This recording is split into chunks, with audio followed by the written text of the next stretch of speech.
Mr. Secretary, simple yes or no question. Were you with President Trump during any of those conversations he had with people with oil interests in Venezuela about the possibility of deposing Maduro? That's not a simple yes or no question, but I can answer it quickly. The president and his family have used the office of the presidency to pocket $1.4 billion plus since he was sworn in.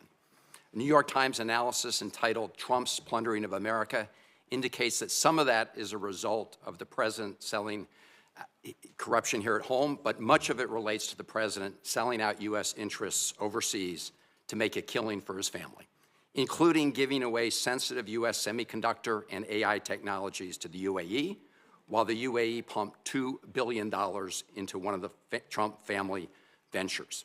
And then there are all the other Trump deals that are intertwined with tariff or foreign policy matters.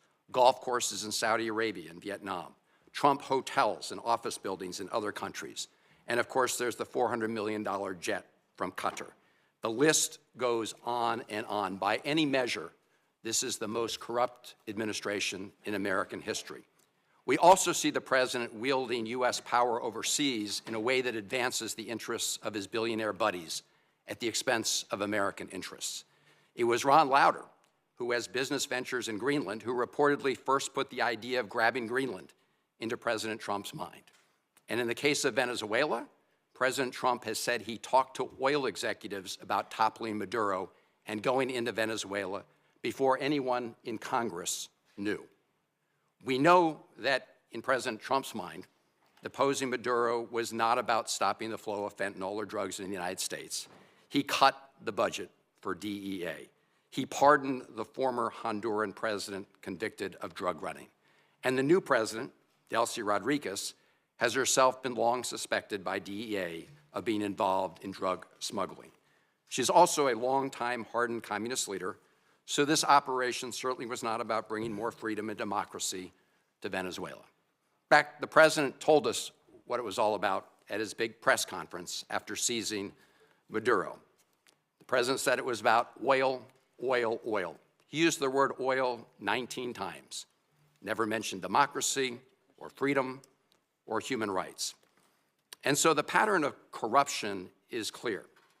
Now, President Trump has said publicly that he had communications with folks from the oil industry about going into Venezuela before anyone here in Congress was notified.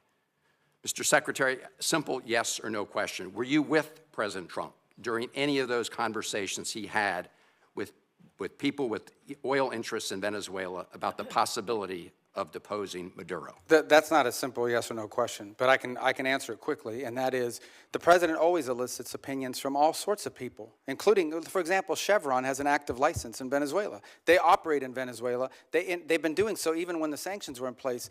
So of course you would ask Chevron, what is your opinion of Delcy Rodriguez? What are your opinion of their economy and of their prospect? But the notion that somehow the president authorized this challenge at the urging of oil executives is absurd. That never happened. Mr. Secretary, I'm asking whether you were with the president. That never happened.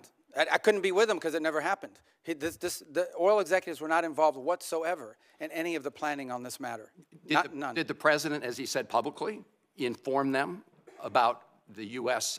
operations? I think all of those executives learned about this operation the same time everybody else did. Well, President Trump has said the opposite in public. No. Yes, he has. I mean, he said it. I think it was aboard Air Force One on an airplane. It's on public record. You can take a look. Look. Subscribe to One India and never miss an update.